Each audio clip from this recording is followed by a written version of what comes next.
Hello everyone and welcome to this video. तो इस video में बात करने वाले CSAS portal means admission in Delhi university का जो पूरा प्रोसेस आता है CSAS पोर्टल में, उसमें आपका फेज 3 आता है जिसको हम बोलते हैं एलोकेशन रूल्स। एलोकेशन रूल्स का मतलब है कि मतलब आपको यहाँ पर सीट एलोकेट की जाएगी, आपको यहाँ पर एडमिशन क्या किया जाएगा, ऑफर किया जाएगा इन द कॉलेज। तो उसका जो पूरा प्रोसेस है वो किस तरीके से रहता है, सीट आपको किस तरीके से एलोकेट की जाती है, जो आपने प्रेफरेंस लिस्ट बनाई थी फेज सेकंड में, वो आपको किस तरीके से आपको सीट एलोकेट होगी, आप उसको किस तरीके से एक्सेप्ट कर सकते हो, साथ साथ अपग्रेड किस तरीके से कर सकते हो, फ्रीज कब करना है, तो उस सब के बारे में मींस इस पूरे टॉपिक के बारे में पूरी इंफॉर्मेशन मैं आपको इस एक सिंगल वीडियो में देने वाला हूं। तो इस तरीके से हमारी वीडियो रहने वाली है।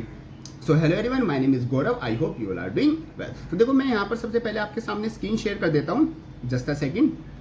देखो यहाँ पर आपका जो मतलब कि जो बुलेटिन आता था यूजी का, उसमें यूजी का जो पूरी पीडीएफ आती थी, उस पीडीएफ में से हमने ये चीजें ली हुई है, तो सारी टू दी पॉइंट आपकी इन्फॉर्मेशन रहने वाली है। देखो यहाँ पर जो आपकी चीज आ जाती है वो आ जाती है आपकी चैप्टर 5 जो कि आता है एलोकेशन रूल्स। मींस आपने CUT यूजी का जो एग्जाम था वो दिया, उसके बाद आपने CSAS पोर्टल पर जाकर एप्लीकेशन फॉर्म फिल किया, आपने उसके बाद अपनी प्रेफरेंस लिस्ट बनाई। तो वो लिस्ट बनने के बाद वहां पर आपकी क्या होगी, जो DU है वो कट ऑफ रिलीज करेगा, मींस आपके राउंड्स होंगे और वहां पर आपकी जो कट ऑफ होगी वो आएगी। इसके थ्रू आपको क्या की जाती है, सीट एलोकेटेड की जाती है। अगर आप उस सीट के लिए क्या हो, एलिजिबल हो, मींस आपके उतने मार्क्स आते हैं और वो आप अपना कोर्स क्या कर लेना चाहते हो। तो किस तरीके से सारा काम होता है वो हम इस वीडियो में चेकआउट करने वाले। देखो यहाँ पर से जो सबसे पहले जो चीज आ जाती है वो आपका आ जाता है allocated seat refer to the unique combination of program and college. Means आपने कोई कॉलेज सेलेक्ट किया था, उसमें आपने कोई कोर्स सेलेक्ट किया था, अगर आप उसके लिए एलिजिबल हो तो यहाँ पर आपको क्या की जाती है, वो सीट एलोकेट की जाती है। फॉर एग्जाम्पल जैसे BA honours in psychology at the college X is referred as the allocated seat. For example आप हिंदू कॉलेज से केमिस्ट्री ऑनर्स करना चाहते थे, तो उससे के लिए अगर आप एलिजिबल हो, उतने आपके CUT में मार्क्स आ रहे हैं, तो वो आपको क्या कर दी जाएगी, सीट मतलब कि आपको क्या कर दी जाएगी, एलोकेट कर दी जाएगी। उसके लिए आप क्या कर सकते हो, अप्लाई कर सकते हो और उसमें क्या कर सकते हो, अपना एडमिशन कंफर्म कर सकते हो। The scores provided by the NTA to calculate the merit. Means जो NTA स्कोर देगा, मींस एक तरीके से CUT UG में जो आपका स्कोर आया था वो उसके थ्रू आपको कैलकुलेट किया जाएगा कि आपको कौन सी सीट देनी है और कौन सी सीट आपको किस सीट के लिए आप बेसिकली एलिजिबल होंगे नहीं। देखो यहाँ पर आपकी क्या आ जाती है, द हाईएस्ट पॉसिबल प्रेफरेंस। जो प्रेफरेंस लिस्ट बनती है, एक तो आपने प्रेफरेंस लिस्ट खुद की बनाई, तो उस प्रेफरेंस लिस्ट में से आपको कौन सा कॉलेज दिया जाएगा, मींस कट ऑफ जो दिल्ली यूनिवर्सिटी की है वो किस तरीके से आ जाती है। सबसे पहले वो आ जाती है प्रोग्राम स्पेसिफिक मेरिट। मींस हर एक प्रोग्राम की आपकी क्या आ जाती है, स्पेसिफिक मेरिट आती है। BSc प्रोग्राम के लिए अलग आती है, BSc ऑनर्स हर सब्जेक्ट के लिए अलग अलग कट ऑफ आती है, BA के लिए अलग आती है, BCom के लिए अलग आती है, BTech के लिए अलग, आपकी हर एक सब्जेक्ट की क्या आती है, अलग अलग कट ऑफ आती है। तो उसके थ्रू भी आपको चेक किया जाएगा, अगर आप वो कट ऑफ मतलब कि पार कर रहे हो तो सिंपल आपको वो सीट क्या कर दी जाएगी, एलोकेट कर दी जाएगी। नेक्स्ट आता है आपका कैटेगरी लिस्ट आती है। कैटेगरी में आपको SC ST OBC NCL EWS इनके थ्रू आपको रिजर्व जो कैटेगरी होती है इनके थ्रू अलग से आपकी क्या आ जाती है, एक मेरिट लिस्ट आती है, जिसके थ्रू अगर आप उसमें एलिजिबल हो तो वहां पर आपको एडमिशन दे दिया जाता है। नेक्स्ट आता है अवेलेबिलिटी ऑफ सीट्स। मींस जो कोर्स आपने सिलेक्ट किया है उसमें कितनी नंबर ऑफ सीट्स है, उस हिसाब से भी उस सब्जेक्ट की कट ऑफ बनती है। अगर वहां पर काफी सीट्स अवेलेबल हैं तो कट ऑफ थोड़ी लो चली जाती है, और अगर वहां पर सीट्स ही बहुत ज्यादा लिमिटेड है तो उसकी कट ऑफ भी हाई रहती है। नेक्स्ट आता है एनी अदर एलोकेशन रूल्स। कोई भी अगर अदर एलोकेशन रूल्स लगाया जाता है तो वो यूनिवर्सिटी ऑफ वेबसाइट की ऑफिशियल वेबसाइट पर मतलब कि लगाने से पहले वो आपको क्या कर दिया जाएगा, नोटिस अप्लाई कर दिया जाएगा, नोटिस आपको शो कर दिया जाएगा, वो आप बाद रूल वहां पर अप्लाई कर दिया जाएगा। तो अगर कोई रूल आता भी है तो आप वेबसाइट से चेक कर लेना, या फिर मैं चैनल पर आपको पहले ही बता दूंगा। चैनल को आप क्या करना, सब्सक्राइब करके रख लेना, ठीक है जी। चलो नेक्स्ट आपकी चीजें आ जाती है, जैसे यहाँ पर आ जाता है SC ST OBC जो भी आपकी मतलब कि ये जितने भी आपकी कैटेगरीज हैं, कैटेगरीज सब कैटेगरीज, इसका आपको क्या करना होगा, वैलिड एक डॉक्यूमेंट अपलोड करना होगा, तभी आप जो रिजर्व कैटेगरी है या फिर जो आपकी सब कैटेगरी है उसका बेनिफिट ले पाओगे। अगर आप ऐसा जो डॉक्यूमेंट है वो अपलोड नहीं करते हो तो सिंपल आपको यहाँ पर क्या किया जाएगा, एक रिजर्व कैटेगरी में मतलब कि नहीं कंसिडर किया जाएगा, आपको UR में डाल दिया जाएगा अगर आप यहाँ पर क्या करते हो, जो डॉक्यूमेंट है वो अपलोड नहीं करते हो तो। नेक्स्ट यहाँ पर पॉइंट आता है एलिजिबल ST कैंडिडेट। यहाँ पर SC और ST के लिए बात आती है। मान लो फॉर एग्जांपल ST की जो सीट थी वो मतलब उनको 100 सीट्स दी जा रही थी, और जो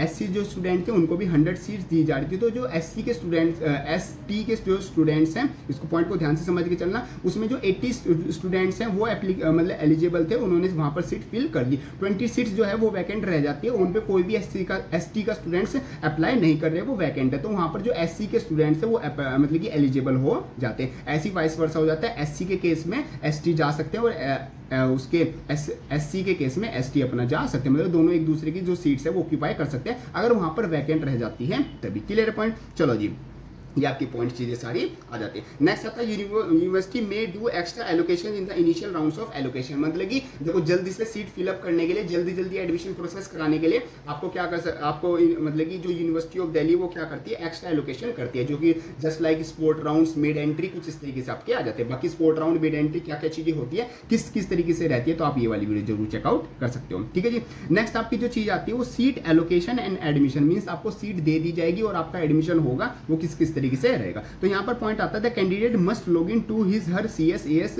UG portal dashboard for the acceptance of the allocated seat, means अगर आपको कोई सीट के लिए आपने अप्लाई किया था और वो आपको सीट क्या कर दी जाती है, एलोकेट कर दी जाती है, तो आप CSAS पोर्टल में जाके ही उसको एक्सेप्ट कर सकते हो। तो वहां पर आपको लॉग इन करना होगा, आपके सामने शो हो जाएगा कि वहां पर आपको एक्सेप्ट का ऑप्शन दिख जाएगा। नेक्स्ट आता है it is a responsibility of the candidate to log in the dashboard and check if the seat is allocated in the any round, मतलब कि स्टूडेंट्स की ही क्या है, एक रेस्पॉन्सिबिलिटी है, वो चेक करता रहे कि उसको कोई सीट मिली है या नहीं। यहाँ पर यूनिवर्सिटी ऑफ दिल्ली ना कोई मेल भेजेगा, ना कोई स्पेशल मैसेज करेगा आपको पर्सनल कि आपको बताएगा कि देखो आपको ये वाली सीट मिल रही है, ये आप मतलब अप्लाई कर सकते हो। क्लियर है। नेक्स्ट पॉइंट आता है acceptance of the provisionally allocated seat, means अगर आपको कोई सीट दे दी गई है, फॉर एग्जाम्पल आपने लिस्ट बनाई हुई थी, यहाँ पर आपने क्या है, आपने 3 कॉलेज की लिस्ट बनाई थी, पहले आपने मान लो हिंदू सिलेक्ट कर लिया, फिर आपने KMC सिलेक्ट कर लिया, फिर आपने क्या है DRC सिलेक्ट कर लिया।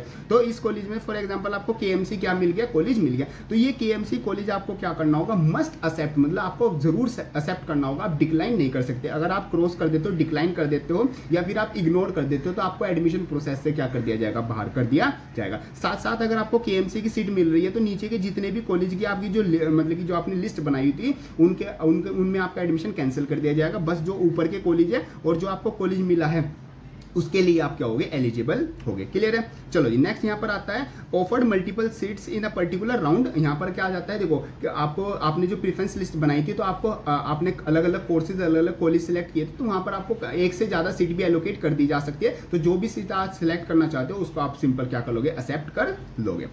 इन एक्टिविटी और नॉन एक्शन, वही अगर आप इग्नोर कर देते हो या फिर एक्सेप्ट नहीं करते तो सिंपल आप एडमिशन प्रोसेस से आप बाहर हो जाओगे। देखो अगर आप यहाँ आपने लिस्ट बनाई, 4 कॉलेज की आपने लिस्ट बनाई और आपको 3rd नंबर का कॉलेज मिल गया और आपको 2nd या 1st नंबर का कॉलेज चाहिए था, तो उसके लिए आपको अपग्रेड और फ्रीज करना होगा। अपग्रेड फ्रीज किस तरीके से काम करता है वो आप ये वाली वीडियो देख लेना, वहां पर मैंने आपको बताया हुआ।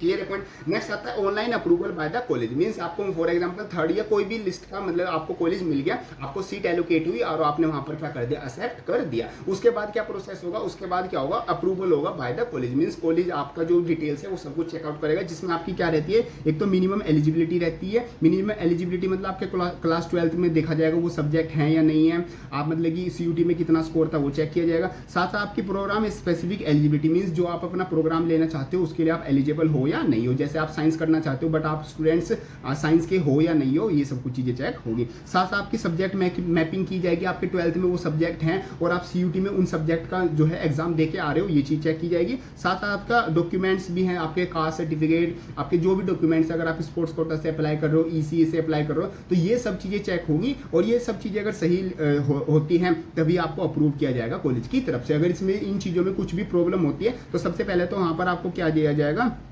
जो क्वारीज रिस्पॉन्ड है उसका ऑप्शन दिया जाएगा, मतलब कि आपका CSAS पोर्टल में साइड में एक ऑप्शन आता है क्वारीज रिस्पॉन्ड, जिसमें आपको क्या दिया जाता है, जो भी कॉलेज की तरफ से क्वारीज है, फॉर एग्जांपल आपका नाम क्लियरली नहीं शो हो रहा, नाम तो वैसे हो ही जाता शो, मतलब मैं XYZ प्रॉब्लम बता रहा हूँ, आपने कोई डॉक्यूमेंट अपलोड किया उसमें उनको अच्छे से विजिबल नहीं हो रहा, तो वहां पर आपसे वो कहेगा इसको रीअपलोड करो, तो वो क्वारीज रिस्पॉन्ड में आपको क्वेश्चन है वो वहां पर रिस्पॉन्ड करने होंगे, उनको आपको रिस्पॉन्ड करना होगा। आप उनका आंसर सही दे देते हो तो आपकी सीट अप्रूव हो जाती है, और वहां पर अगर आप आंसर नहीं देते या फिर उनकी बात मतलब कि उनको क्लियरली नहीं पता चलता कि ये कौन स्टूडेंट है, कुछ भी प्रॉब्लम आती है तो आपकी सीट क्या हो सकती है, रिजेक्ट हो सकती है। तो ये हर चीज को आप ध्यान मान के चलना। नेक्स्ट आता है इन केस ऑफ अप्रूवल, अगर आपका जो सीट है वो अप्रूव हो जाती है कॉलेज की तरफ से तो आपको यहाँ पर क्या है, एडमिशन फीस पे करनी होगी और सिंपल आपका जो एडमिशन है वो कंफर्म हो जाएगा। अगर आपका रिजेक्शन होता है, रिजेक्शन किस वजह से हो सकता है, आप मिनिमम एलिजिबिलिटी क्राइटेरिया उसको पूरा नहीं कर रहे, या फिर जो प्रोग्राम स्पेसिफिक क्राइटेरिया उसमें आपकी कुछ मतलब की उसमें अप्रूव नहीं हो पा रहे, आप साइंस का कोर्स करना चाहते हो बट आप एक कॉमर्स का स्टूडेंट हो, तो इस तरीके से केसेस बन जाते हैं। आपकी सब्जेक्ट मैपिंग है वो सही नहीं है,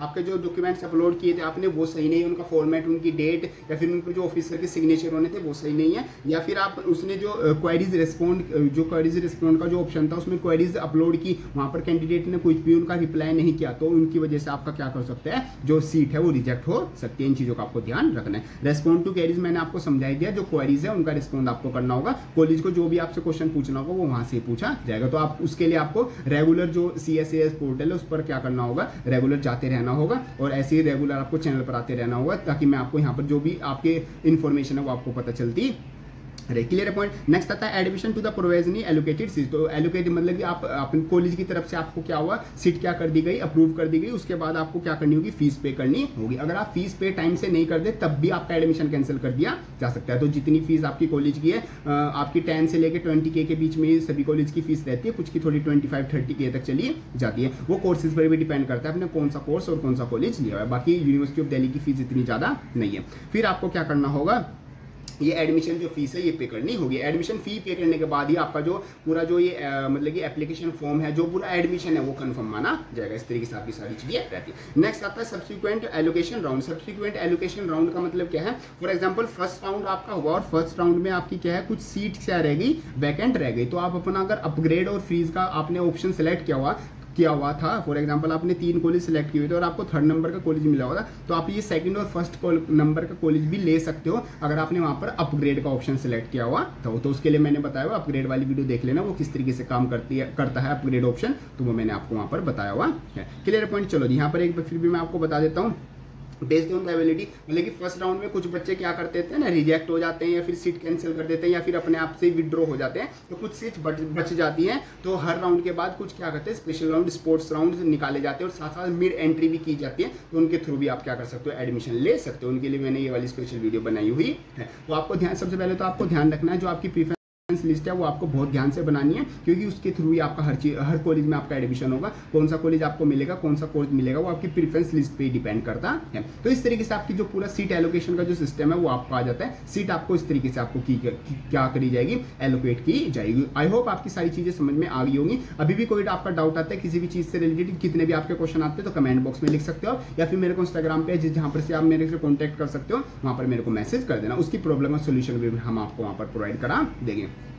बाकी चैनल पर पहले से आपके लिए हेल्पफुल कंटेंट बहुत सारा अपलोडेड है। तो CS पोर्टल की हर एक छोटी छोटी जो चीजें हैं सारी मैंने आपको इस सेपरेट वीडियोस में बना के टू दी पॉइंट सारी इन्फॉर्मेशन आपको वहां पर बता रखी है। बाकी ये वाली वीडियो हेल्पफुल लगे तो उसको लाइक जरूर कर देना एंड यस ज्यादा लोग चैनल को सब्सक्राइब जरूर कर देना एंड यस ये वीडियो अपने दोस्तों में जरूर शेयर कर देना जो कि आप ड्यू में एडमिशन लेना चाहते हैं। ये आपकी मतलब कि काफी उनके लिए हेल्पफुल वीडियो हो जाएगी। बाकी मिलते हैं अपनी नेक्स्ट वीडियो में नेक्स्ट की हेल्पफुल वीडियो, तब तक के लिए थैंक यू।